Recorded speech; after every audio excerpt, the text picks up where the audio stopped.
Para darnos una idea del lugar que tenía culturalmente hablando la mujer en tiempos de Jesús, basta con recordarnos algunos de los milagros masivos que registran los evangelistas, donde las mujeres y los niños ni siquiera se contabilizaban.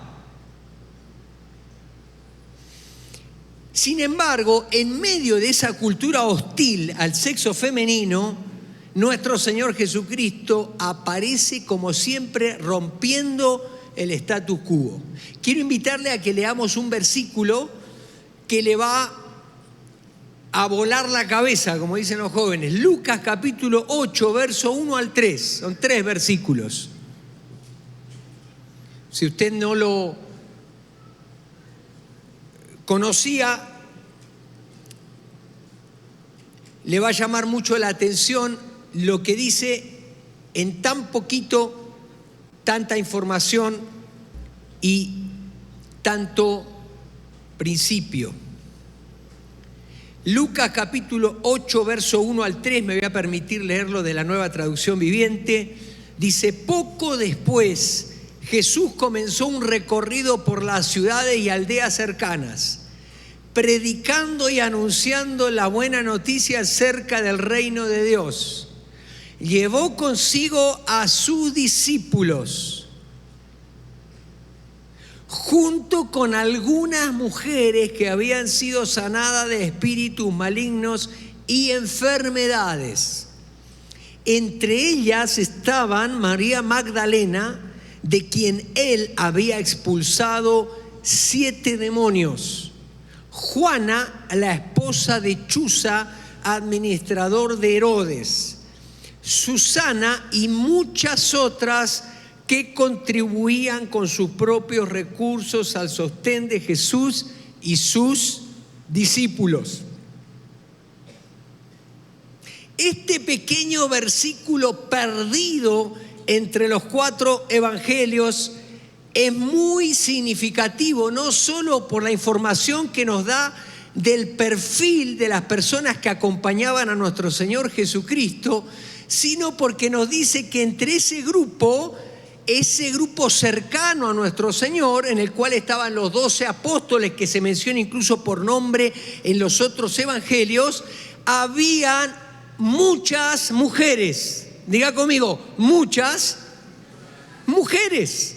Lo dice el texto. Por eso me gusta cómo el productor y el guionista de la serie de Chosen presenta a un Jesús que va caminando en su ministerio peripatético con los discípulos, siempre acompañado de mujeres, porque dice el texto, lo dice como algo natural.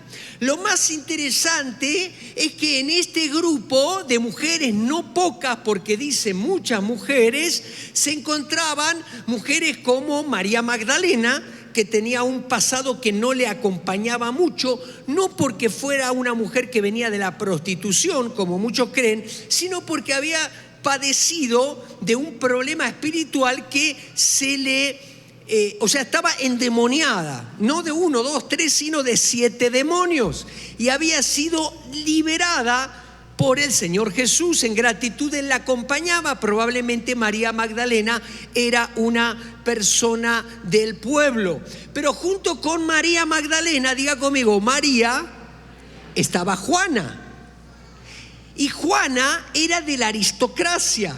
Juana era la esposa de Chuza, administrador de el gobernante Herodes. Así que estamos hablando que en el mismo grupo iban personas comunes y personas que pertenecían a la casta aristocrática, personas de también mucho recurso. Pero lo más interesante es que se le adjudica a las mujeres y no a los hombres de que eran parte del sostén, es decir, del patrocinio del ministerio de nuestro Señor Jesucristo. ¿Sí se dio cuenta de eso? Dice que estas mujeres contribuían al sostén no solamente de Jesús, sino de sus discípulos. Y otra cosa interesantísima es que Jesús las incluía en su grupo, obviamente, porque ellas recibían la enseñanza de primera mano de un rabí. En este caso, Jesús era conocido como un rabí. Los rabís tenían grupos de discípulos, de seguidores, pero solamente estaban formados por hombres. Así que Jesús incluye en ese grupo selecto a mujeres que reciben la enseñanza cuando ni siquiera las mujeres podían recibirla en la sinagoga. Jesús siempre les dio un lugar muy importante a las mujeres y a los niños, quitándoles el yugo de la degradación y la servidumbre e incluyéndolas en el compañerismo y el servicio, tratándolas como iguales, riendo, conviviendo, recibiendo incluso ayuda económica y emocional. Basta nomás recordar cuando la Virgen María, la Madre de nuestro Señor, está al pie de la cruz. Y en ese momento nuestro Señor tiene todavía hálito para encomendarle a su hijo adoptivo ahora, Juan, y a Juan encomendarle a su madre. Veamos 4 ejemplos bíblicos de cómo nuestro Señor trató a las mujeres en pleno primer siglo de la era cristiana. Quizá te identifiques con alguna de ellas y puedas entregarle tu pasado, dejar que Él redima tu presente y soñar con un futuro promisorio. En primer lugar, nos encontramos con la mujer que tocó el manto, así se le conoce. Y dice Marcos capítulo 5, van a aparecer los textos aquí para que vayamos fluyendo. Una mujer de la multitud hacía 12 años que sufría una hemorragia continua. Había sufrido mucho con varios médicos y a lo largo de los años había gastado todo lo que tenía para poder pagarles, pero nunca mejoró.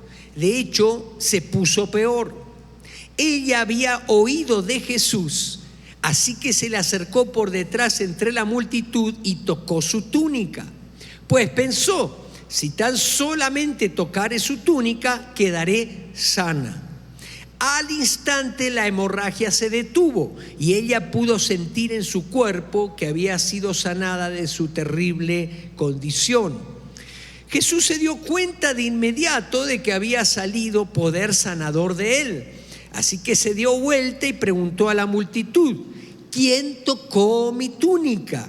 Entonces la mujer, asustada y temblando al darse cuenta de lo que había pasado, de lo que le había pasado, se le acercó y se arrodilló delante de él y le confesó lo que había hecho. Y él le dijo, hija, tu fe te ha sanado, ve en paz, se acabó tu sufrimiento. Esta mujer vivía avergonzada por la enfermedad que tenía de ese sangrado constante por tantos años, lo cual se estigmatizaba en ese tiempo, en esa cultura y en esa religión como inmunda. Era una mujer inmunda. Por eso se deduce de que esta mujer se escondía en la multitud y fue entre el medio del gentío a tocar la túnica de Jesús, y como nos lo han explicado otros predicadores desde aquí, es muy probable que nuestro Señor portaba esas filactelias, esos flecos que significaban santidad, que significaban que Dios era un Dios santo. Escondida entre la multitud, Jesús advierte que emana poder de él, pero no sabe realmente por qué. Así que pregunta, ¿quién fue? ¿Quién lo ha tocado de una manera diferente?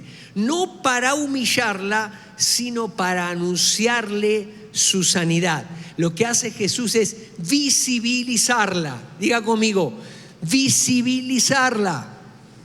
Todos queremos ser visibilizados. Nadie quiere pasar desapercibido por la vida. En principio queremos ser visibilizados por nuestros padres, luego queremos ser visibilizados por nuestros maestros en la escuela, luego queremos ser visibilizados en el trabajo por nuestros jefes. Todos queremos ser visibilizados. Cuando recién llegué a Durango, me acuerdo que estaba en una oficina de administración de la escuela donde yo trabajaba, donde yo enseñaba, y entre una persona, habían 3 personas además de un servidor, saludó a los otros 3 y a mí no me saludó. Y entonces yo le dije, ¿acaso soy una planta? ¿Acaso soy un cuadro colgado? Obviamente esa persona, desde que cada vez que me veía, cruzaba todo el patio para saludarme. Si usted tiene problema de estima porque no lo saludan, hágase ver. Es decir, aquí estoy. No soy un árbol, no soy una planta, no soy un cuadro. Desde la antigüedad, la sociedad machista ha denigrado la figura y el rol de la mujer en el hogar. Por eso muchas veces le preguntamos, ¿y tu esposa trabaja? Como si no haría nada en la casa. Como si los niños crecieran solitos, como si cuando llegamos no habría ese plato tan anhelado de comida y ese hogar tan anhelado donde uno encuentra ese refugio. Las mujeres desde la antigüedad trabajan más que ninguno desde la propia casa, haciendo la tarea más difícil que pueda tener una mujer, que es en principio llevar adelante un hogar y, si tiene, criar hijos. Esa es la tarea más difícil y que más energía demanda. Por eso cuando nacieron nuestros 2 hijos, que eran pequeños, nosotros con mi esposa hicimos un plan de que por los primeros años de vida ellos de ninguna manera iban a estar en una guardería o los íbamos a depositar en casas de cuidado. ¿Por qué? Porque no hay tarea más alta para una mujer que tiene hijos que criar a sus hijos, especialmente en los primeros 5 años de su vida. Las manifestaciones violentas del movimiento feminista no son sino la búsqueda ilegítima de satisfacer una necesidad legítima que tienen las mujeres y que tenemos todos: ser visibilizados. En el tiempo de mis abuelos, las mamás o las mujeres se contentaban con que les halagáramos el platillo. Mi abuela, todo lo que esperaba el domingo cuando íbamos a comer a su casa la pasta casera, era que le dijera: abuela, qué rico, ¿me das otro plato? Y ella se sentía absolutamente visibilizada. No pasaba desapercibida sus largas horas de amasar esas pastas, de pelar los tomates, de hacer esa salsa tan rica, luego hervirlos, poner la mesa para que nosotros en 1 hora, hora y media viniéramos, nos comiéramos todo y desapareciéramos. Lo único que ella quería era decir: estuvo rico, dame otro platillo. Las mujeres de hoy necesitan mostrar su cuerpo más de lo debido para que las vean. Y si no las ven, grafitean edificios o monumentos históricos. Y si no las vemos, caminan como lobos o se arrastran como serpientes. Así como Jesús visibilizó a las mujeres de su tiempo, Él quiere que hoy sepas que para Él tú no pasas desapercibido. Seas una María Magdalena, seas una Juana, seas una Susana o seas una de esas muchas otras que acompañaban a Jesús, que siguen a Jesús. Quiero decirte que Él te tiene visibilizada. Te tiene visualizada desde el vientre de tu madre. Conoce cada uno de tus cromosomas. Sabe de qué estás constituida. Eres importante, eres valiosa. Tienes un propósito. Tu identidad no se define porque estés o no casada. Tu identidad no se define porque seas o no licenciada o arquitecta o tengas un título. Tu identidad se define en Cristo, quien te ha redimido.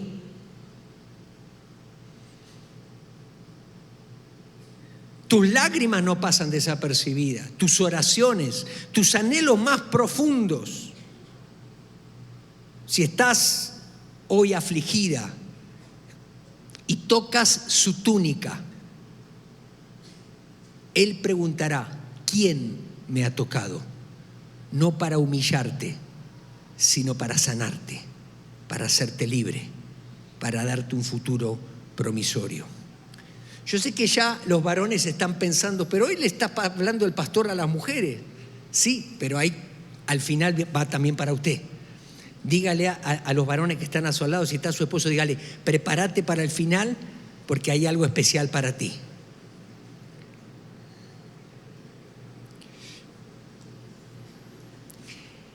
La segunda historia en esta tarde tiene que ver con aquella mujer que es más conocida en el testimonio bíblico como la mujer sorprendida en adulterio.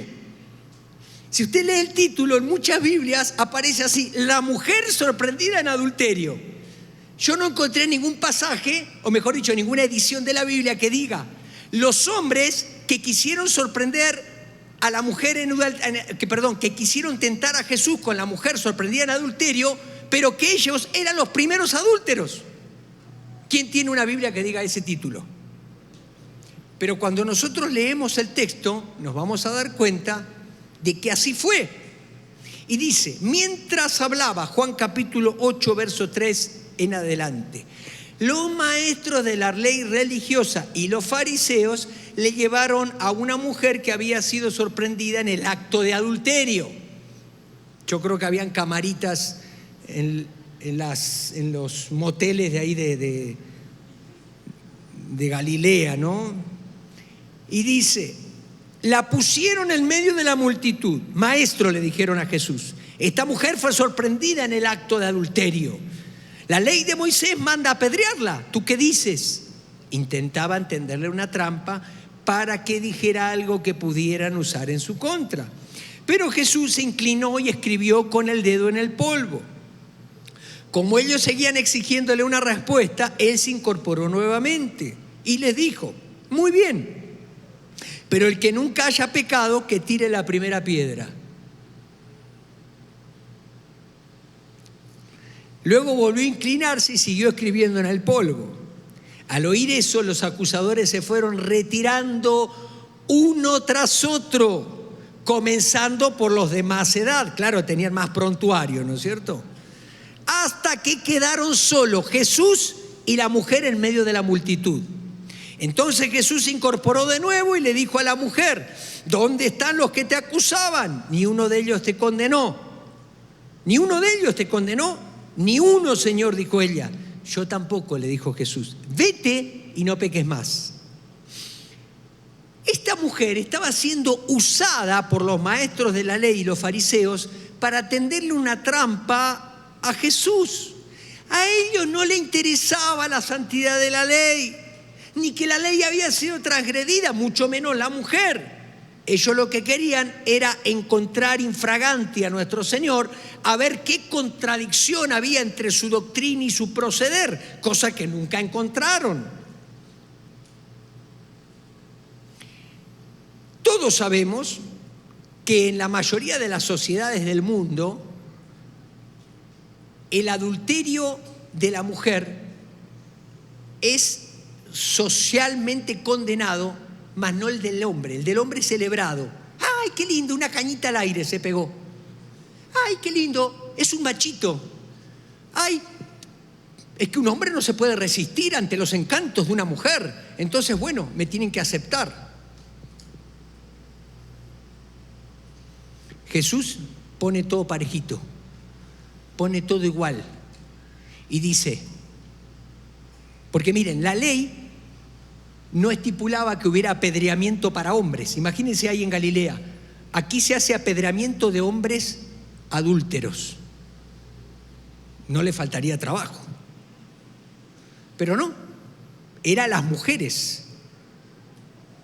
Y para entender esto, yo me remito a la propia experiencia en la consejería, cuando me abordan los varones que están atormentados por los largos años de falta de perdón de sus esposas a causa de alguna infidelidad o adulterio. Y dice: pastor, ya no sé qué hacer. Han pasado 5, 10 años de que le fui infiel a mi esposa y no me perdona. Y entonces yo le explico que así como la confianza se construye a lo largo de muchos años, se puede destruir en un momento. Necesita tiempo, necesita darle tiempo. Y entonces te digo, a ver, vamos a hacer el ejercicio a la inversa. ¿Qué sucedería si ella te hubiera sido infiel? La mato, me dice.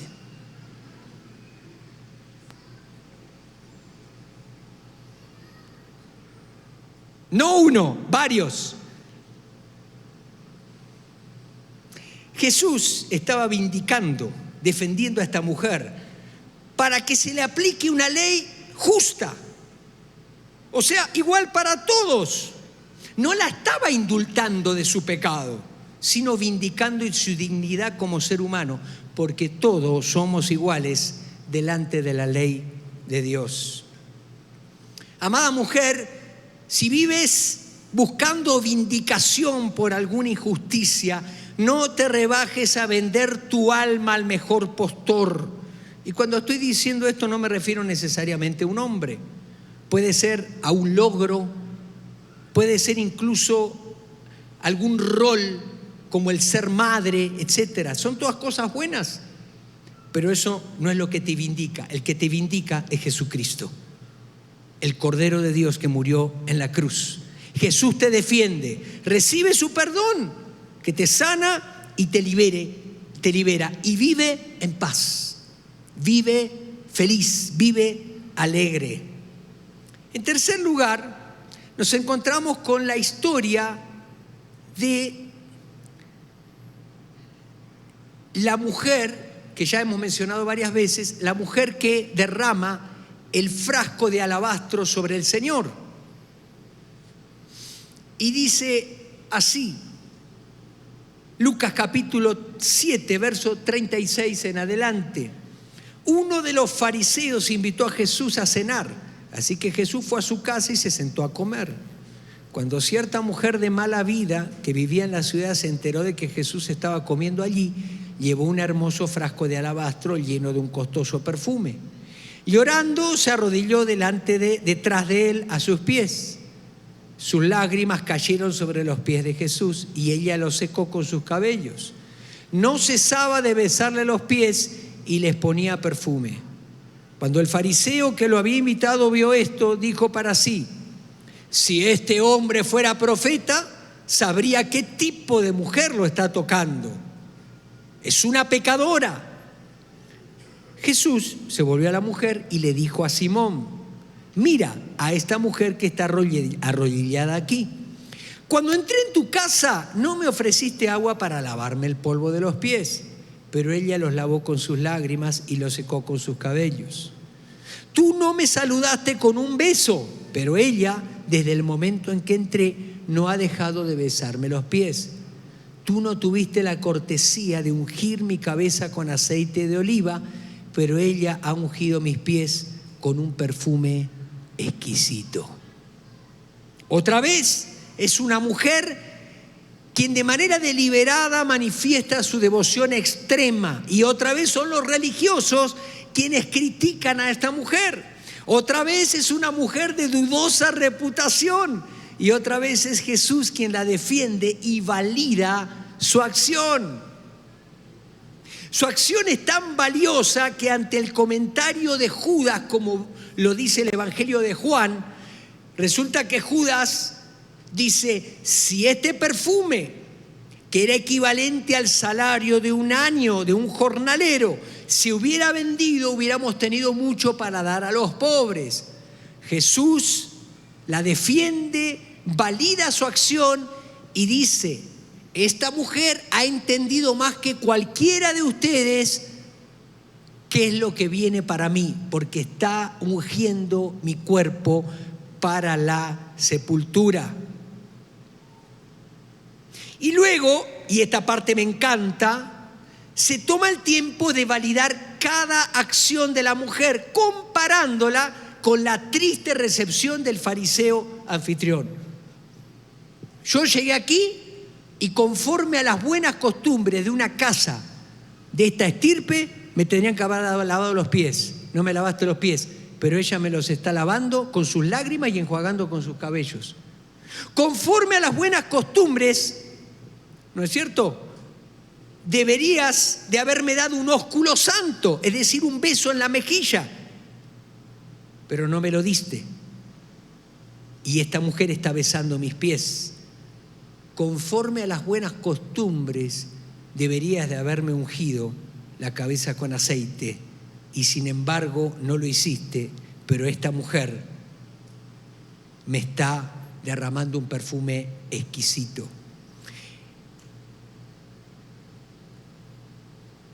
Estimadas mujeres, si te sientes juzgada por la clase religiosa de nuestro tiempo, que no es peor que la de entonces, no tengas miedo de manifestar tu devoción al Maestro, tu adoración a Jesús. Él validará tus acciones y hará que tu historia también sea contada. Aquellos que estamos casados, un consejo para los casados. ¿Cuántos están acá casados? Levanten su mano. Valida las emociones de tu esposa. Yo aprendí después de algunos años, poquito más de 30, ahí más o menos vengo aprendiendo, que las esposas, cuando ellas te dicen siento esto, esa es la verdad de ellas. No gastes tiempo en explicarles de que están equivocadas o tomar un montón de argumentos. No, valida la acción. ¿Sabes qué? Te entiendo, tienes razón. Ponte en sus zapatos, porque las mujeres vivencian las cosas diferentes a los hombres. Necesitamos hacer este ejercicio. ¿Cuántos casados están conmigo? Muy bien. Por último, si me ayudan pasando los músicos, iba a decir los 3 tristes tigres, ¿no? Pero que son 2 en realidad.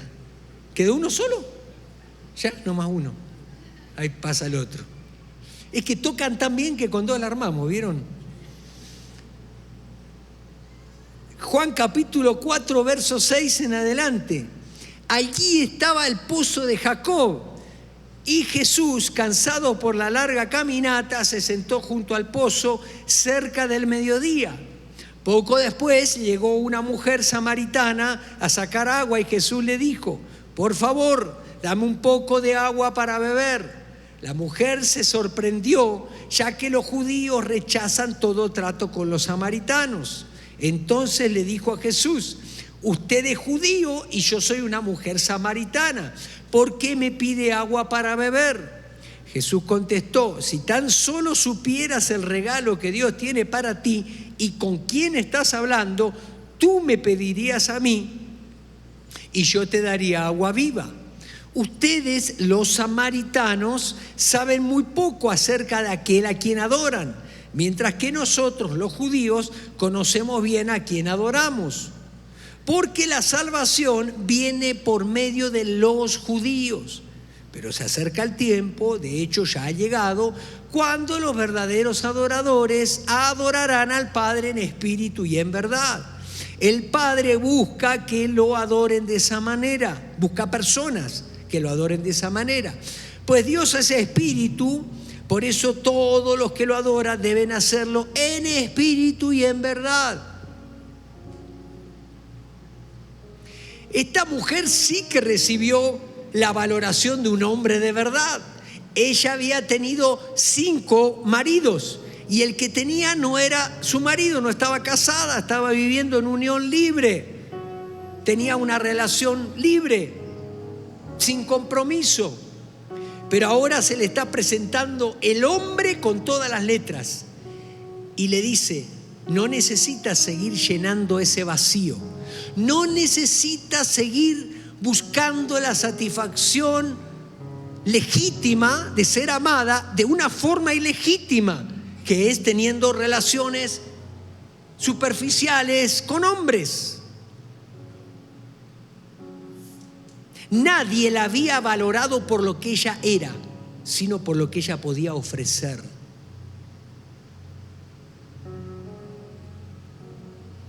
Jesús rompe todo el status quo. Primeramente, hablando con ella en público. una mujer, a ningún rabí se le tenía permitido, según la ley de los propios religiosos, hablar con una mujer en público, menos a solas, menos con una mujer que tenía una mala fama. Por eso la mujer había salido a pleno mediodía a buscar agua en el desierto para no ser vista.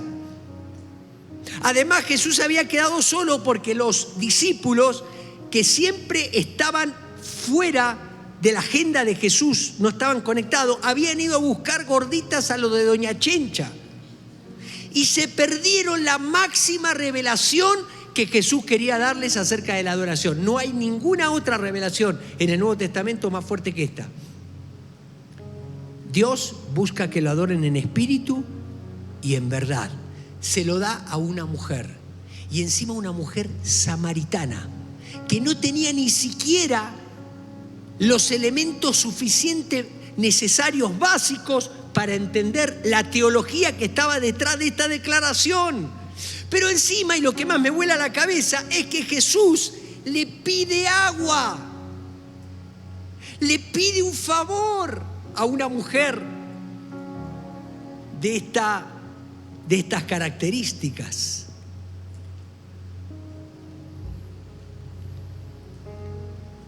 Querida mujer, tu valor como mujer no vendrá de un hombre, ni de un título, ni de un logro, ni siquiera de tus hijos. Muchas mujeres han querido encontrar el propósito, el significado y la valoración en su vida por ser madres. Ser madre es una bendición enorme, pero no hagas de eso la base de tu identidad. Me acuerdo una vez se presentó una mamá de uno de mis alumnos hace muchos años, y era una de las primeras veces que la veía, y se presenta y yo soy fulana de tal, madre soltera. Entonces yo dije, es un título que no conocía. Resulta que ahora, como diciendo, me tiene que felicitar doblemente, porque la armé sola. Qué bueno. Y mi admiración para las mamás solteras. Conozco a varias de ellas que tienen toda mi admiración. Pero si tú encuentras sentido en ser madre, tú le vas a arruinar la vida a tus hijos, porque tus hijos no pueden sobrellevar esa carga. Tus hijos no son tu trofeo ni tu altar de adoración. Tus hijos son flechas que tienes que mandar al futuro, cargadas de propósito, cargadas de confianza, para decirle, cuando te equivoques, yo voy a estar ahí. Hagas lo que hagas, mi amor va a ser incondicional. Pero eso no quita, mi hijito, tu responsabilidad.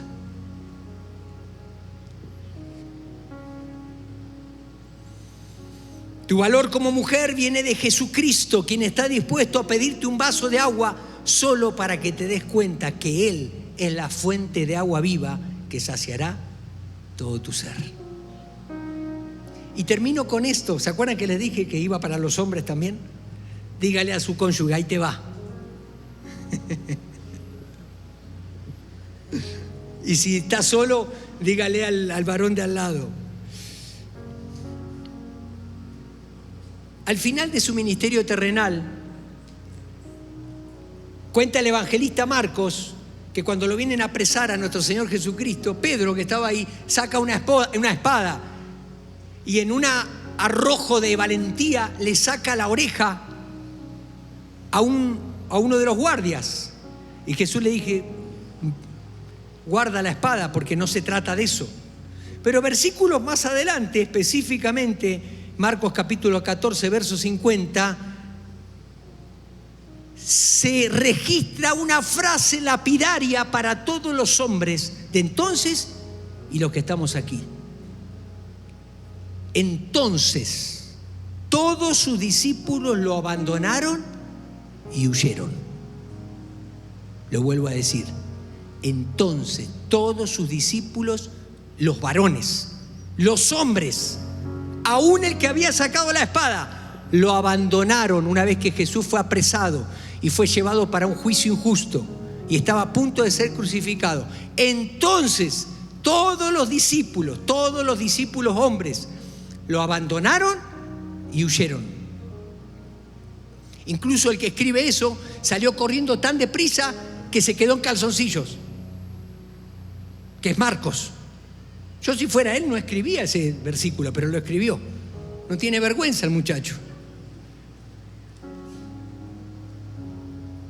Pero en el capítulo 15, verso 40 del mismo evangelio dice: algunas mujeres, cuando Jesús estaba crucificado, miraban de lejos, entre ellas María Magdalena, María, la madre de Santiago el menor y de José, y Salomé. Eran seguidoras de Jesús y lo habían cuidado mientras estaban en Galilea. ¡Wow! Esa frase, yo no sé cómo lo habían cuidado mientras estaba en Galilea. También estaban allí, otra vez, muchas otras mujeres que habían venido con él a Jerusalén. Porque tanto hoy en día como en Galilea en aquellos entonces, como en Jerusalén, en tiempos de Jesús, las mujeres no se rajan. Querida mujer, hoy es un día muy especial para ti. No te prendas en la barata propuesta social de que para ser visibilizada, validada, valorada, vindicada, necesitas rebajarte, necesitas cosificarte, necesitas ir en contra de todo aquello precioso que Dios puso en tu vida. Hoy es el día donde Dios, a través de Jesucristo, te dice: eres importante, yo morí por ti en la cruz. Tu identidad no depende de un hombre ni de tu maternidad. Eres tan valiosa